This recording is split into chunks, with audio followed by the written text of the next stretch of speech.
Welcome to Konichi Value.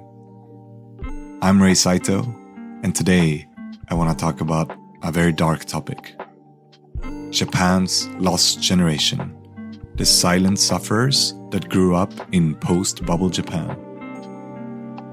In the 1980s, Japan was at the height of its economic prosperity, with a booming stock market and sky-high real estate values.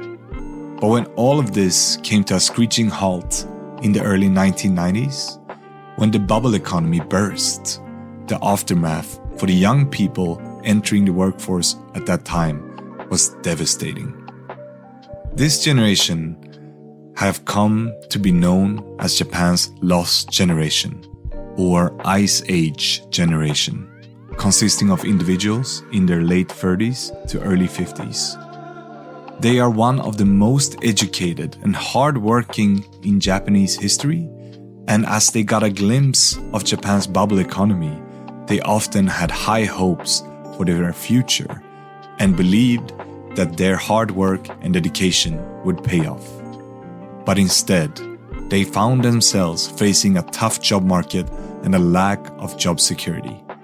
Many new graduates were unable to find work in their field and often were forced to take low-paying, menial jobs just to make ends meet. The impact of Japan's financial turmoil following the burst of perhaps the largest economic bubble in history has hit this generation the hardest. In fact, it was hit so severely that it has given rise to numerous subgroups of despair in Japanese society. There are the NEETs, not in employment, education or training, which are individuals who have given up on the job market entirely. Or the FRITAs, which are people who have given up on a stable career and settled for low-paid, temporarily and part-time jobs.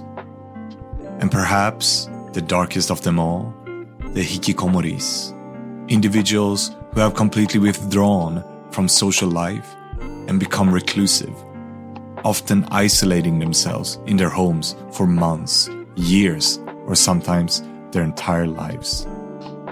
Groups like these unmistakably exist in various countries across the globe. However, prior to the bubble burst, Japan was considered a thriving economy, boasting nearly 100% employment. The aftermath of the bubble saw a rapid increase in the number of these groups in Japanese society, shedding light on the far-reaching consequences of economic instability. The situation was perhaps worst for those who took out big loans to achieve higher education.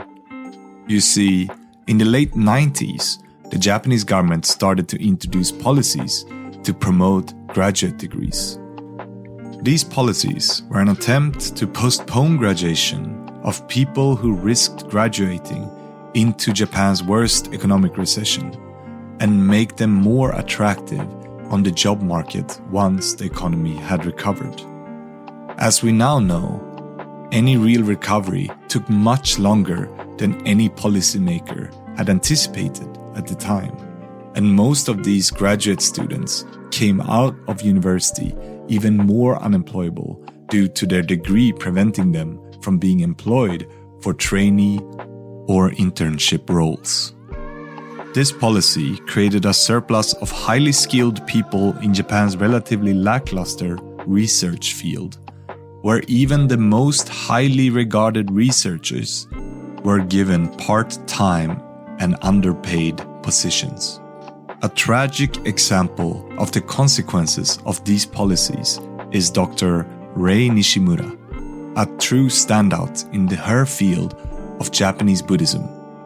She received her PhD in literature in 2004 and was selected as a research fellow of the Japan Society for the Promotion of Science the following year.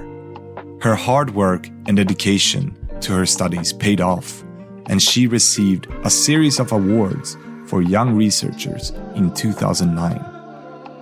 But despite her impressive accomplishments, Dr. Nishimura's life was far from easy.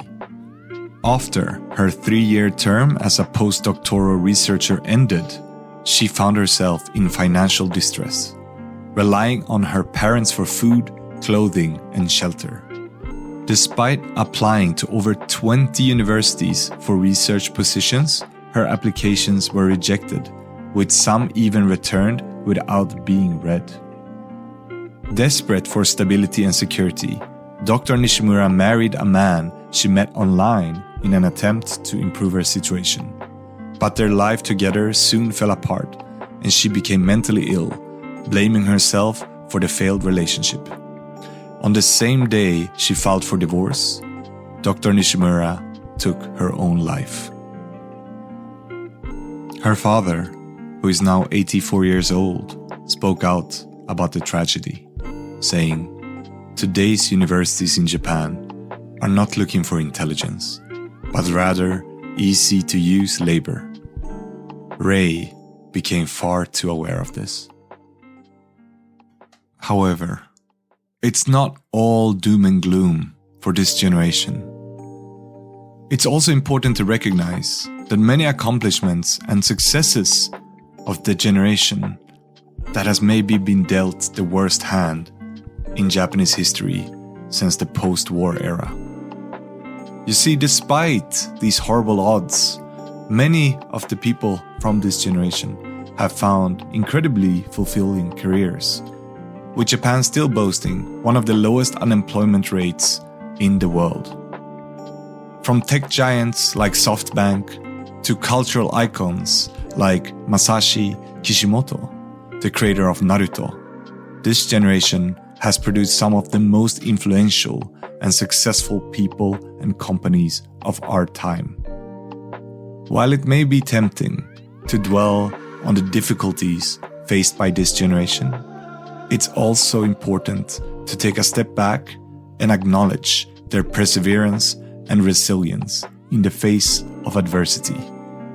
Despite these challenges, there are reasons to be hopeful for the future, as this generation continues to make its mark on the world. Thank you so much for tuning in to my channel. And if you're interested in more articles like this, please like and subscribe this video, and please visit my website konichivalue.com, where you can find more analysis, investment advice, and news about the business world of Japan. Have a very great day. Bye-bye.